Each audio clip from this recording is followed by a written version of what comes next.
And the reports of the year-long space holder training continue with week 12 and 13.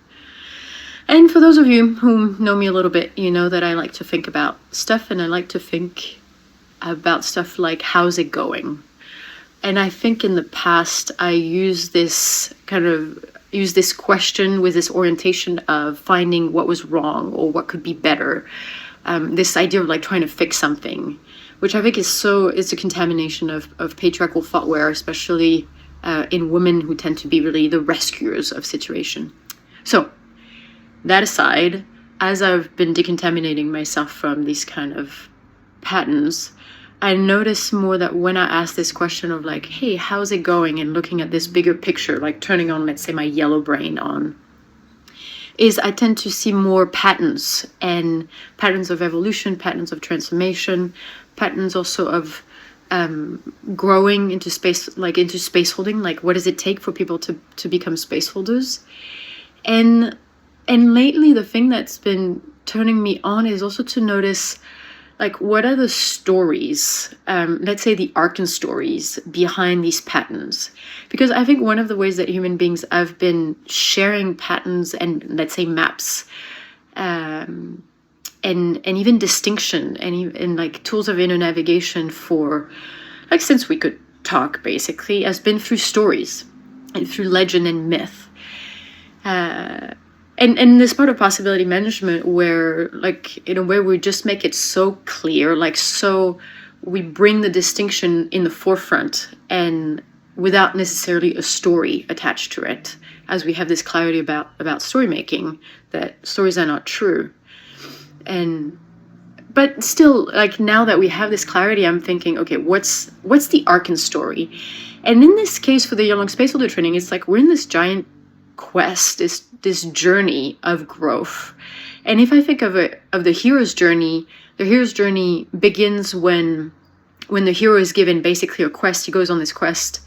It's mostly whatever, he or she, and there's an immediately breakdown, and then he goes through this evolution and initiation and transformation, and then becomes this other person, and that's kind of the hero's journey. And I was thinking, okay, I don't like the hero's journey.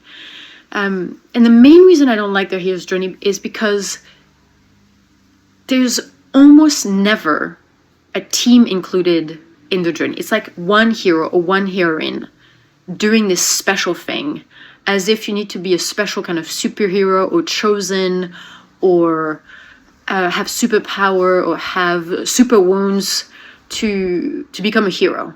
And I hate that. And so I was thinking, okay, well then what's the arcane journey? Like, what's the story of initiation of in archaearchy?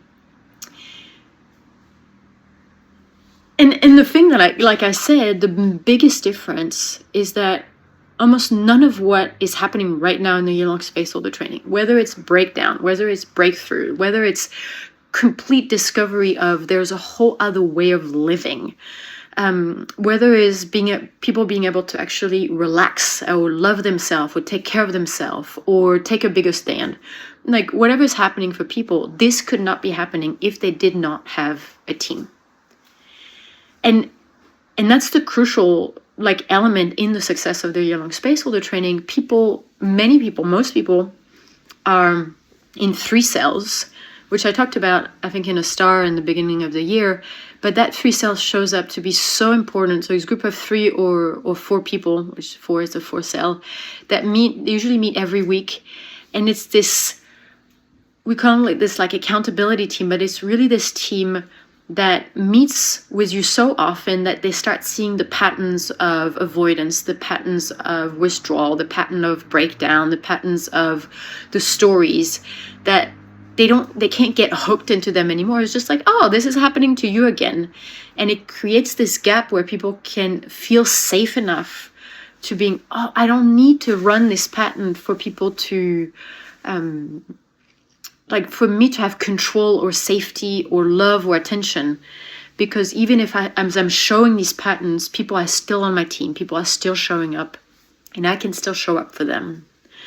That's like one of, I think, the most important team that's happening in the year-long space holder training. I would say, and also people are doing teams of research and realizing, like often in the beginning or at the end of the call, I would just say, does anybody need anything? Does anybody want a team for something? And even last week, somebody said, I want a team for noticing when I'm giving my scent away because I just don't have that sensitivity yet. And then I get into these cycles of performance and collapse.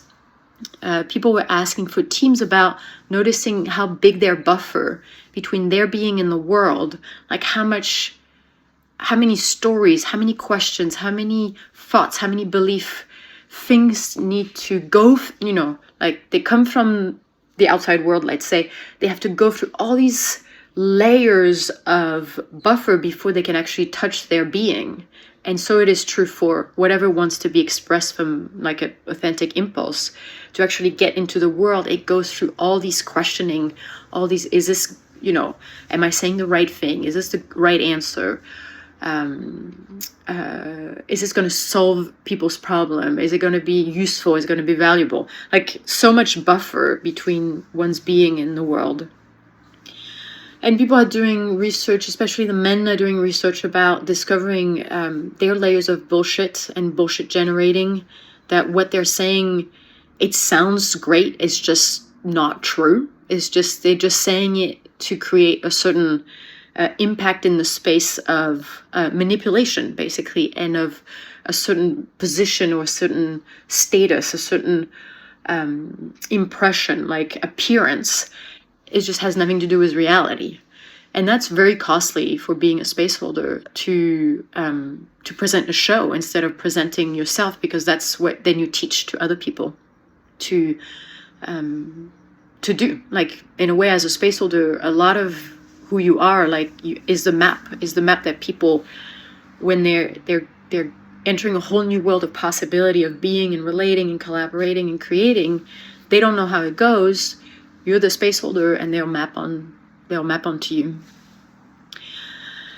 So it's the part of the arc and story is the team story, and I think what gets revealed with that is all the ways that we are so afraid and therefore push away being on teams, and I in this bigger perspective, if I keep like pulling out the perspective, this idea of how as a person do I get into this experience that there's only one team.